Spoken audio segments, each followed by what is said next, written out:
اعوذ باللہ من الشیطان الرجیم، بسم اللہ الرحمن الرحیم۔ آج ہم بات کریں گے اس خاص ڈش کی کہ جو دنیا کی تمام تہذیب و ثقافت کے اندر مانی جاتی ہے، اور آپ کسی بھی ریسٹورنٹ، کسی بھی ہوٹل کا آپ وزٹ کریں تو آپ کو ان کے مینیو میں جو سب سے اوپر چیز نظر آئے گی وہ آپ کو مختلف ورائٹیز کے ساتھ، وہ میری آپ کی مراد وہ سوپ ہے۔ اگر ہم تاریخ کا مطالعہ کریں تو تاریخ کے مطالعے سے ہمیں یہ بات پتہ چلتی ہے کہ ہر علاقے، ہر ملک کے لوگ یہ کہتے ہیں کہ اس سوپ کو ایجاد ہم نے کیا ہے۔ اور یہ بھی میں بتاتا چلوں کہ جب سے کھانا بنانا شروع ہوا ہے، کھانا بننا شروع ہوا ہے، اس وقت سے سوپ کو بھی بنایا جا رہا ہے۔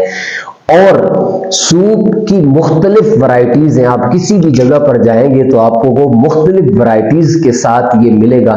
اور بعض جگہوں پر تو اس کو موڈ کے مطابق استعمال کیا جاتا ہے۔ اگر موڈ اچھا ہے تو سوپ کی فلاں قسم لے آؤ، اگر موڈ تھوڑا سا بدل گیا ہے تو آپ اس کی دوسری ٹیپ لے آؤ۔ اور اسی طرح اگر آپ کا موڈ بارش والا ہے، بارش شروع ہو گئی ہے تو آپ سوپ کی دوسری تیسری قسم لے آؤ۔ مختلف قسموں میں موجود ہے۔ اور ہاں، جس علاقے میں جو چیز زیادہ پائی جاتی تھی انہوں نے وہ چیز ڈال کر کے اس کا سوپ بنا ڈالا ہے۔ اور اسی طرح آج سے ہزاروں سال قبل اور آج کے سوپ میں زیادہ فرق نہیں ہے، ہاں بنانے میں تھوڑا بہت کیا ہے فرق ہے۔ اٹلی میں ایک کہاوت ہے، سوپ ڈز 7 تھکنس، کہ سوپ کے 7 فائدے ہیں۔ سوپ آپ کو 7 فائدے مہیا کرتا ہے۔ نمبر 1، سوپ سے آپ کی بھوک بڑھتی ہے۔ نمبر 2، سوپ سے آپ کو نیند اچھی آتی ہے۔ سوپ پینے سے آپ کی گالوں پر الگ طرح کا رنگ آتا ہے۔ سوپ پینے سے آپ کے دانت سفید ہو جاتے ہیں۔ سوپ پینے سے آپ کی بھوک بڑھتی ہے۔ سوپ پینے سے آپ کا پیٹ کم ہوتا ہے۔ سوپ پینے سے آپ کو بعد میں سونے میں نیند بڑی اچھی آتی ہے۔ اب ایک دلچسپ سا سوال پیدا ہوتا ہے، سوپ کھایا جاتا ہے یا پیا جاتا ہے؟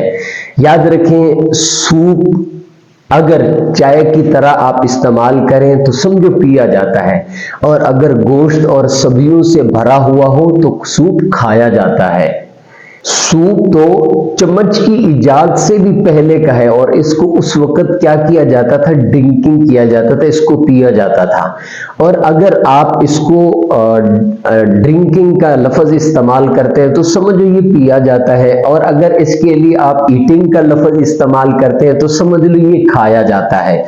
جو سب سے پہلا ریسٹورنٹ بنا، اس میں جو مینیو بنایا گیا، اس مینیو میں سب سے پہلے جو چیز تھی وہ کیا تھی؟ سوپ تھی۔ اسی طرح بندہ بیمار ہو، اس کو زکام ہو، دادی، نانی، دادا، دادی، ڈاکٹر، سب کے سب جو ہے نا جی کیا کرتے ہیں، کمزور ہو گئے ہو، سوپ پیو، زکام ہے سوپ پیو۔ تو سوپ جو ہے نا جی دوائی کا کام بھی دیتا ہے، ڈاکٹر بھی اس کے لیے کیا کرتے ہیں، بتاتے ہیں۔ اور سوپ کا لفظ اٹالین زبان میں اگر ہو تو اس میں ہے SUPPA، اور اگر یہ فرینچ زبان کا لفظ ہو تو SOUPE، اس کے لیے استعمال کیا جاتا ہے۔ اور کہتے ہیں کہ جس کا مطلب یہ ہے کہ ڈبل روٹی کو اتنا پکایا جائے، اتنا پکایا جائے کہ اس کے اندر تھکنس آ جائے، اس میں گاڑھا پن آ جائے۔ اور آپ کو پتہ ہے کھانا بنانے کے مختلف طریقے ہیں، کبھی کھانے کو فرائی کیا جاتا ہے، کبھی کھانے کو پکایا جاتا ہے، کبھی کھانے کو بوائل کیا جاتا ہے۔ اور سب سے بہترین طریقہ وہ بوائل کرنے کا ہے کہ جب آپ چیزوں کو بوائل کرتے ہیں اس میں ذائقہ آ جاتا ہے، اس میں طاقت اور زیادہ آ جاتی ہے۔ اور اسی طرح سب سے بہترین جو طریقہ ہے وہ کیا ہے، بوائل کیے جانے والا ہے۔ اور اس میں کیا ہے، جو سوپ ہے اس کو بوائل کیا جاتا ہے، اور بوائل کرنے کے بعد چیزوں کو جو ہے نا جی مکس کر کے اس کا سوپ بنایا جاتا ہے۔ اور اسی طرح ایک شخص گزرا ہے، اس نے جس نے 30 سال تک کھانے بنائے، اور اس نے اس کے اوپر 17 کتابیں لکھی، جس کو شیف آف کنگ کہا جاتا ہے، یعنی کھانوں کا بادشاہ، یا کنگ آف شیف یعنی بادشاہوں کا جو ہے نا جی شیف، جو بادشاہوں کے کھانے بناتا تھا، اس نے 17 کتابیں لکھی اور ان 17 کتابوں کے اندر اس نے 700 طریقے ایسے بتائے ہیں جس سے سوپ بنایا جا سکتا ہے۔ یہ ایسی ڈش ہے کہ جو موڈ کو فریش کرتی ہے، جو سوچوں کو جو ہے نا جی نیا کر دیتی ہے، تر و تازہ کر دیتی ہے۔ اور اسی طرح اس کے اندر جو ہے نا جی جب بھی کسی بھی جگہ پر قحط پڑا، قحط ہوا، تو اس میں شوربہ نما چیزیں بنا کر کے کیا کیا گیا، اس کو تقسیم کیا گیا۔ کیوں؟ اس کی وجہ یہ ہے کہ یہ سستا بن جاتا ہے۔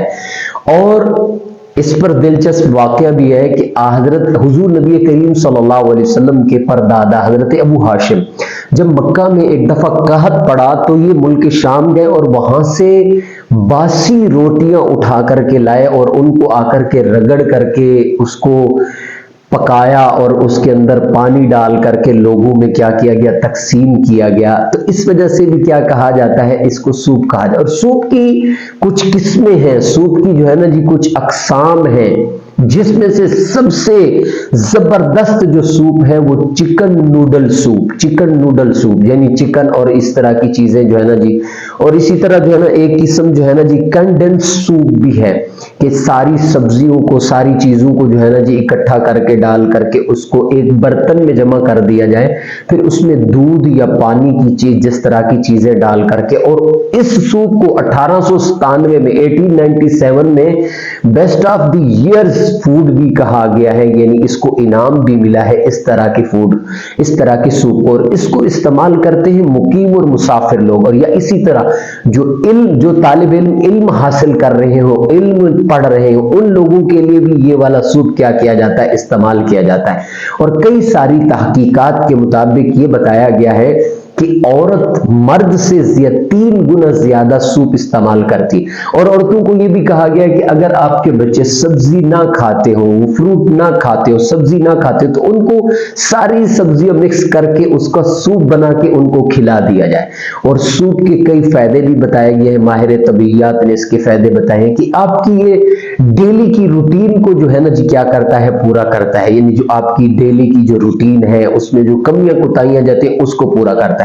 اور اسی طرح یہ آپ کے پانی کی کمی کو کیا کرتا ہے، پورا کرتا ہے۔ اور اسی طرح یہ ایک بیماریوں کے خلاف جو ہے نا جی یہ آپ کا ایک فائٹنگ کے طور پر کیا کرتا ہے، عمل کرتا ہے۔ اور اسی طرح ماہر طبیعیات نے بتایا کہ جو لوگ سانس کے مریض ہیں، جن کو سانس کا مسئلہ ہے، ان کے لیے بھی سوپ ایک قابل دید چیز ہے، وہ بھی سوپ کو کیا کریں، استعمال کریں۔ السلام علیکم۔